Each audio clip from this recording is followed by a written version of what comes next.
Hello नमस्कार, जय हिंद, वंदे मातरम। आप देख रहे हैं जियो न्यूज और हम आपके लिए लेकर आए हैं देश दुनिया की, आपके राज्य शहर की सिलेक्टेड काम की फटाफट बड़ी खबरें। लेकिन उससे पहले यदि आपने हमारे चैनल को सब्सक्राइब नहीं किया है तो चैनल को सब्सक्राइब करके बेल नोटिफिकेशन ऑन करें और इस वीडियो को ज्यादा से ज्यादा लाइक और शेयर करें। बड़ी खबरें देखने से पहले आपके लिए आज का सवाल, भारत का राष्ट्रीय वृक्ष कौन सा है? ऑप्शन ए नीम, ऑप्शन बी बरगद, ऑप्शन सी पीपल, ऑप्शन डी आम। इस सवाल का जवाब हमें कमेंट करें और आप किस राज्य और शहर की ज्यादा खबरें देखना चाहते हैं हमें कमेंट करके बताएं ताकि हम आपके राज्य शहर की ज्यादा खबरें दिखा सकें। चलिए अब देखते हैं आज की फटाफट बड़ी खबरें। राम मंदिर चढ़ावा चोरी, 2 आरोपियों के घर बुलडोजर चलाने की तैयारी। चंपत राय पर एफआईआर के लिए प्रदर्शन, ट्रस्टी अनिल मिश्रा से पूछताछ जारी। अयोध्या राम मंदिर चढ़ावा चोरी मामले की जांच के लिए स्पेशल इन्वेस्टिगेशन टीम एसआईटी दोपहर 3 बजे मंदिर पहुंची। एसआईटी ने 11 दिन पहले 15 से 20 जून तक जांच की थी और उधर अयोध्या पुलिस सुबह करीब 11 बजे राम मंदिर पहुंची। करीब 2 घंटे तक जांच की। जिस कमरे में चढ़ावे की गिनती होती थी उसको भी देखा। पुलिस ने जेल में बंद आरोपी अविनाश शुक्ला को 24 घंटे के लिए रिमांड पर लिया है। अविनाश के घर से राम मंदिर का संदूक, 20 लाख कैश, 1000 से अधिक डॉलर और गहने मिले थे। वह चढ़ावे की गिनती करता था। इस बीच सुबह 11:15 बजे अयोध्या में 500 से ज्यादा वकील सड़क पर उतर आए। चंपत राय, अनिल मिश्रा और गोपाल राव पर एफआईआर की मांग कर नारेबाजी की। सिविल लाइन चौकी जाकर उन तीनों समेत 4 लोगों के खिलाफ शिकायत दी है। वहीं प्रशासन ने चढ़ावा चोरी के आरोपियों के नए घरों पर बुलडोजर चलाने की तैयारी शुरू कर दी है। अयोध्या विकास प्राधिकरण एडीए ने ऐसे घरों की पहचान कर ली है जिनका नक्शा पास नहीं है या जिन्होंने नियम तोड़े हैं। यूपी टीईटी परीक्षा छूटी तो रोने लगी लड़की, महिलाओं की चूड़ी पायल तक उतरवाई। 3 दिन में 20 लाख परीक्षार्थी होंगे इसमें शामिल। यूपी शिक्षक पात्रता परीक्षा यूपी टीईटी 2026 का पहला दिन था और दोनों शिफ्ट की परीक्षा खत्म हो गई है। इससे पहले सेंटर्स में एंट्री से पहले अभ्यर्थियों के एडमिट कार्ड की जांच की गई, बायोमेट्रिक मिलान और रेटिना स्कैन किया गया। गोरखपुर में महिला अभ्यर्थियों की चूड़ी, पायल, हेयर पिन, सोने की चेन उतरवा दी गई। इसके बाद उन्हें एंट्री दी गई। पुरुष अभ्यर्थियों के गमछे, टोपी और बेल्ट उतरवा कर रख लिए गए। वहीं शर्ट के फोल्ड हैंड को खुलवा कर ही अंदर जाने दिया गया। हाथरस में लड़कियों के बाल के जूड़े तक खुलवा दिए गए। हाथरस के बंगला डिग्री कॉलेज के परीक्षा केंद्र पर 10 अभ्यर्थियों को देर से पहुंचने पर एंट्री नहीं मिली। इस पर एक महिला अभ्यर्थी रोने लगी, बोली ट्रैफिक जाम में फंसने से 2 मिनट लेट हो गई। प्रयागराज में जूते मोजे उतरवाकर चेकिंग हुई। वहीं देवरिया में 330 पुलिसकर्मियों ने भी परीक्षा दी। टीएमसी के बागी गुट का दावा, पार्टी का सिंबल हमारा, हम चुनाव आयोग से जल्द फैसला लेने की मांग। 58 विधायक 29 दिन पहले अलग हुए थे। तृणमूल कांग्रेस टीएमसी के बागी गुट का 10 सदस्यीय प्रतिनिधिमंडल मुख्य चुनाव आयुक्त ज्ञानेश कुमार से मिला। विधायकों ने पार्टी में हुए संगठनात्मक बदलावों और नए राष्ट्रीय कार्यकारिणी एनडब्ल्यूसी को मान्यता देने की मांग की है। मुलाकात के बाद बागी गुट के नेता ऋतव्रत बनर्जी ने कहा कि हम ही असली टीएमसी हैं। चुनाव आयोग ने हमारी बात सुनी है, उम्मीद है कि वो जल्द फैसला लेंगे। एनडीए का मिशन 360, अब डीएमके, एनसीपी और समाजवादी पार्टी में सेंध की तैयारी। लोकसभा में 2/3 का आंकड़ा पाने के लिए अब 41 सांसदों की जरूरत, बड़े संवैधानिक बदलाव करेगी।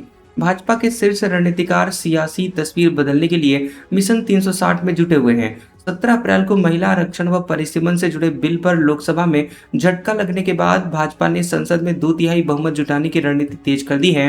वहीं पार्टी का फोकस केवल इसी विधेयक तक ही सीमित नहीं है, बल्कि एक देश एक चुनाव और न्यायिक सुधारों जैसे बड़े संवैधानिक बदलावों के लिए जरूरी सुपर मेजोरिटी हासिल करने पर है। इसके लिए भाजपा विपक्षी दलों में टूट, नए सहयोगी जोड़ने और जरूरत पड़ने पर मतदान के समय विपक्ष की गैरहाजिरी जैसे विकल्पों पर नजर रखे हुए है। इसे संसद के मानसून सत्र तक पूरा करने का टारगेट है। रेलवे टिकट बुकिंग सिस्टम 5 गुना तेज होगा। एआई से 1 मिनट में 1,25,000 टिकट बुक होंगे। अभी क्षमता 25,000 की है। भारतीय रेलवे अपने पैसेंजर रिजर्वेशन सिस्टम को पूरी तरह से अपग्रेड करने जा रहा है। इस बड़े बदलाव के बाद रेलवे का नया बुकिंग सिस्टम हर मिनट 1,25,000 टिकट बुक कर सकेगा। यह मौजूदा क्षमता से 5 गुना ज्यादा है। अभी रेलवे का सिस्टम 1 मिनट में सिर्फ 25,000 टिकट ही प्रोसेस कर पाता है, जिससे तत्काल बुकिंग या फिर भारी लोड के समय यात्री परेशान होते हैं। Centre for railway information system CRIS ने अपने 41वें स्थापना दिवस पर यह जानकारी दी है। CRIS के मुताबिक टिकट बुकिंग क्षमता में 5 गुना बढ़ोतरी से सिस्टम की परफॉर्मेंस में बड़ा सुधार होगा और इससे भारतीय रेलवे यात्रियों के रिजर्वेशन की बढ़ती हुई मांग को तेजी से पूरा किया जा सकेगा। व्हाट्सएप पर यूजर नेम की के बिना मैसेज नहीं होंगे। सरकार के नोटिस के बाद कंपनी ने जारी की गाइडलाइन। बता दें कि व्हाट्सएप ने अपने आने वाले यूजर नेम फीचर को लेकर एक डिटेल्ड FAQs यानी अक्सर पूछे जाने वाले सवालों की गाइडलाइन जारी की है। केंद्र सरकार ने हाल ही में व्हाट्सएप की पेरेंट कंपनी मेटा को नोटिस जारी कर इस फीचर में होने वाले संभावित फ्रॉड के खतरों पर चिंता जताई थी। सरकार ने चेतावनी दी थी कि जब तक इस मुद्दे पर पूरी संतुष्टि नहीं हो जाती है तब तक इसे रोल आउट नहीं किया जाए। और इसके बाद व्हाट्सएप ने स्पष्टीकरण जारी किया है और कहा है कि वह सुरक्षा के लिए क्या क्या कदम उठा रही है। पीएफ निकालने के नियमों में बदलाव। 1 लाख रुपए के फंड से अब सिर्फ 75,000 रुपए ही निकाल सकेंगे। अब नौकरी पेशा लोग बीमारी, शिक्षा, शादी और घर जैसी जरूरतों के लिए अपने पीएफ अकाउंट से मात्र 75% राशि का 100% तक पैसा निकाल पाएंगे। केंद्र सरकार ने पुरानी 1952 की व्यवस्था को बदलकर अब सामाजिक सुरक्षा संहिता के तहत 29 जून से देश में नई ईपीएफ स्कीम लागू की है। नए नियमों के तहत अब कोई भी ईपीएफ मेंबर अपने पीएफ अकाउंट से पूरा पैसा आंशिक निकासी के रूप में नहीं निकाल सकेगा। अब ग्राहकों को अपने पीएफ अकाउंट में कुल एलिजिबल मेंबर बैलेंस का कम से कम 25% हिस्सा पीएफ अकाउंट में रखना होगा। चांदी 3,863 रुपए चढ़कर 2,25,000 रुपए किलो हुई। सोना 1,708 रुपए बढ़कर 1,43,000 रुपए का हुआ। एक महीने में सोना 13,000 और चांदी 34,000 सस्ती हुई। सोने चांदी की कीमतों में 2 जुलाई को बढ़त देखने को मिली। India bullion and jewellers association IBJA के मुताबिक 10 ग्राम 24 कैरेट सोना 1,708 रुपए बढ़कर 1,43,000 रुपए पर पहुंच गया है। वहीं 1 किलो चांदी 3,863 रुपए चढ़कर 2,25,000 रुपए पर पहुंच गई है। और इससे पहले बीते महीने यानी जून के महीने में सोने चांदी में गिरावट रही थी और बीते महीने सोना 13,000 और चांदी 34,000 रुपए सस्ती हुई थी। पीएम मोदी बोले, सुजुकी 2/3 कारें भारत में बना रही। जापान की मदद से देश में खाद के 1,000 कारखाने लगेंगे। पीएम ताकाइची को बहन कहा। भारत और जापान ने आर्थिक साझेदारी को नई रफ्तार देने का फैसला किया है। Bharat Japan joint economic forum में प्रधानमंत्री मोदी ने जापानी कंपनियों की दिक्कतें दूर करने के लिए जापान बिजनेस वीक शुरू करने का ऐलान किया है और इसके तहत पीएमओ के सीनियर अधिकारी सीधे जापानी निवेशकों से बात करेंगे। मोदी ने कहा कि आज दुनिया में बिकने वाली सुजुकी की 2/3 कारें भारत में बन रही हैं और इन्हें 100 से ज्यादा देशों में निर्यात किया जा रहा है। उन्होंने ये भी कहा कि जापान के सहयोग से देश में करीब 1,000 खाद यानी फर्टिलाइजर कारखाने लगाए जाएंगे। दोनों देशों ने अगले 10 साल में भारत में 10 ट्रिलियन येन के जापानी निवेश का लक्ष्य भी रखा है। और पीएम मोदी और जापान की प्रधानमंत्री साने ताकाइची ने हरियाणा के खरखौदा में मारुति सुजुकी के चौथे वाहन निर्माण संयंत्र का उद्घाटन किया। महबूबा मुफ्ती खामेनेई के अंतिम संस्कार में शामिल होंगी। ईरान ने विशेष अतिथि के तौर पर बुलाया। बोली, मेरे लिए ये सम्मान की बात है। पीडीपी प्रमुख महबूबा मुफ्ती 3 से 6 जुलाई के बीच तेहरान में होने वाले ईरान के पूर्व सुप्रीम लीडर अयतुल्ला अली खामेनेई के राजकीय अंतिम संस्कार में शामिल होंगी। उन्हें ईरान ने भारत की विशेष अतिथि के तौर पर आधिकारिक निमंत्रण भेजा है। महबूबा ने कहा कि ये मेरे लिए बहुत सम्मान है। जिंदगी में एक बार मिलने वाला ऐसा अवसर है। मैं खामेनेई को अंतिम श्रद्धांजलि देने तेहरान जाऊंगी। वहीं ईरान भाजपा, कांग्रेस और पीडीपी के नेताओं के अलावा जैन संत आचार्य लोकेश मुनि को भी न्योता भेज चुका है। भारत सरकार की ओर से विदेश राज्य मंत्री पवित्र मार्गेरिटा, बिहार के राज्यपाल सैयद अता हसनैन अंतिम संस्कार में शामिल होंगे। राम मंदिर चढ़ावा चोरी। आरोपी अविनाश के घर से 20 लाख रुपए मिले। $1,000 भी बरामद। संदूक पर लिखा था राम राज्य कोष। QR कोड भी चिपका था। राम मंदिर चढ़ावा चोरी मामले में आरोपी लवकुश मिश्रा और अनुकल्प मिश्रा के घर पर पुलिस ने छापेमारी की। दस्तावेजों को खंगाला और परिजनों से पूछताछ की गई।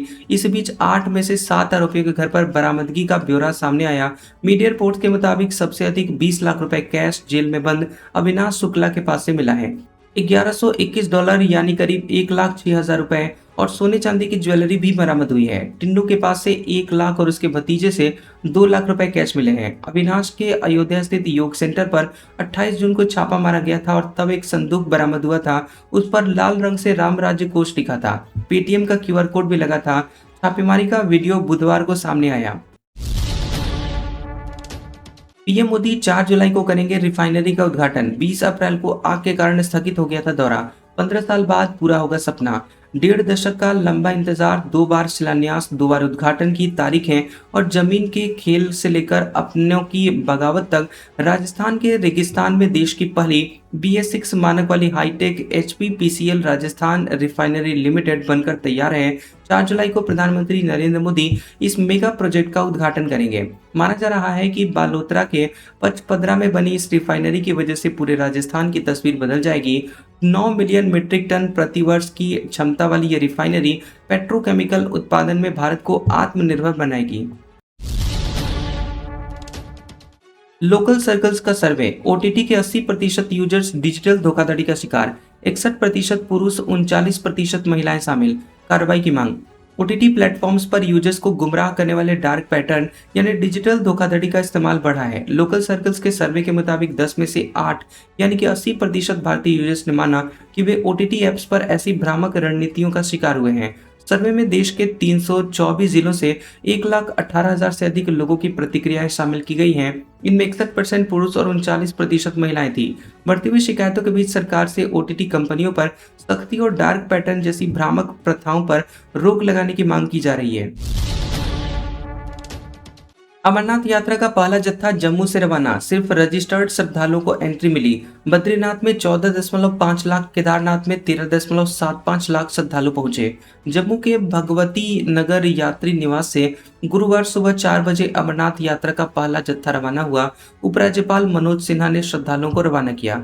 वहीं श्रद्धालु बम बम भोले के जयकारों के साथ बाबा बर्फानी के दर्शन के लिए रवाना हुए। 57 दिन की यात्रा 3 जुलाई से पहलगाम और बालटाल दोनों रास्तों से शुरू होकर 28 अगस्त रक्षाबंधन तक चली।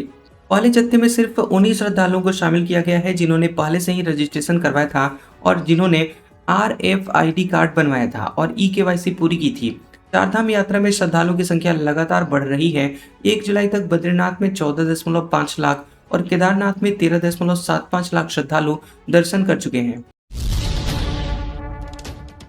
बद्रीनाथ केदारनाथ के रास्ते में पत्थर गिरे, कई गाड़ियां फंसी। मुंबई में भारी बारिश, समुद्र में 15 फीट ऊंची लहरें उठ सकती हैं। उत्तराखंड में मानसून के बाद भारी बारिश जारी है। रुद्रप्रयाग, चमोली समेत कई जिलों में भूस्खलन से सड़कें बंद हो गई हैं। बद्रीनाथ और केदारनाथ हाईवे पर पत्थर लगातार गिर रहे हैं और सुरक्षा के चलते केदारनाथ यात्रा फिलहाल के लिए रोक दी गई है। महाराष्ट्र में भी तेज बारिश हुई है। मुंबई, ठाणे, पालघर और रायगढ़ में रेड अलर्ट है। मुंबई में पिछले 24 घंटे में 172 mm बारिश हुई। इधर मध्य प्रदेश के इंदौर में बारिश में कार नाले में गिर गई। सीहोर में बारिश के तेज बहाव में बाइक भी बह गई। मानसून ने 7 दिन की देरी से राजस्थान और 5 दिन की देरी से दिल्ली में एंट्री ली है। दिल्ली में सुबह से ही तेज बारिश हुई। राजस्थान के जयपुर, दौसा समेत 25 जिलों में भारी बारिश का अलर्ट है। 20 साल बाद लालू राबड़ी ने खाली किया 10 सर्कुलर रोड, सरकारी बंगला छोड़कर निजी आवास में शिफ्ट हुए। एक पोलो रोड में रहेंगे तेजस्वी यादव। पटना में आरजेडी सुप्रीमो लालू प्रसाद यादव और पूर्व सीएम राबड़ी देवी ने 10 सर्कुलर रोड स्थित सरकारी आवास खाली कर दिया है। दोनों अब कौटिल्य नगर स्थित अपने नए आवास में शिफ्ट हो गए हैं। वहीं तेजस्वी यादव अपने परिवार के साथ एक पोलो रोड स्थित सरकारी आवास में रहेंगे।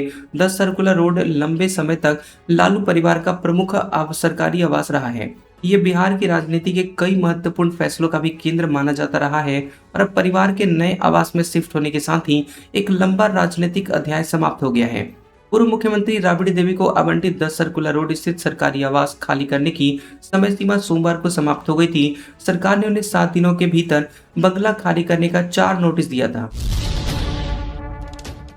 अब स्टेट हाईवे पुल पर टोल ₹1.25 प्रति किलोमीटर देने होंगे टैक्स। भारी गाड़ियों पर प्रति किलोमीटर 6 से 8 रुपए। घर बनाना भी महंगा हुआ। सीएम सम्राट चौधरी बिहार स्टेट हाईवे पर फिर से टोल टैक्स वसूलने जा रहे हैं। कैबिनेट की बैठक में इसको लेकर फैसला हुआ है।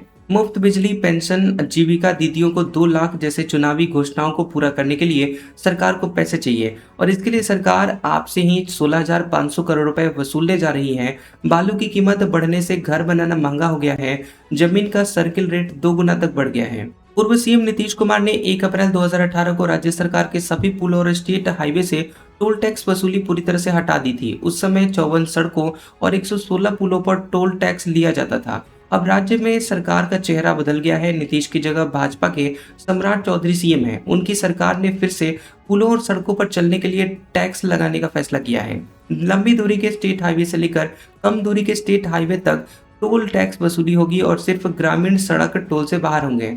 आज का सुविचार, कठिन समय में समझदार व्यक्ति रास्ता खोजता है और कायर बहाना बनाता है। कैसा लगा ये वीडियो हमें कमेंट सेक्शन में जरूर बताएं। वीडियो पसंद आया हो तो वीडियो को लाइक और शेयर करें और ऐसी इंटरेस्टिंग वीडियोस देखने के लिए हमारे चैनल जियोबी न्यूज को सब्सक्राइब करें और बेल आइकॉन को दबाएं। और हमारे ओल्ड और लेटेस्ट वीडियोस देखने के लिए हमारे प्लेलिस्ट और कम्युनिटी टैब को जरूर चेक करें। तो मिलते हैं अगले वीडियो में, तब तक के लिए आपका शुक्रिया।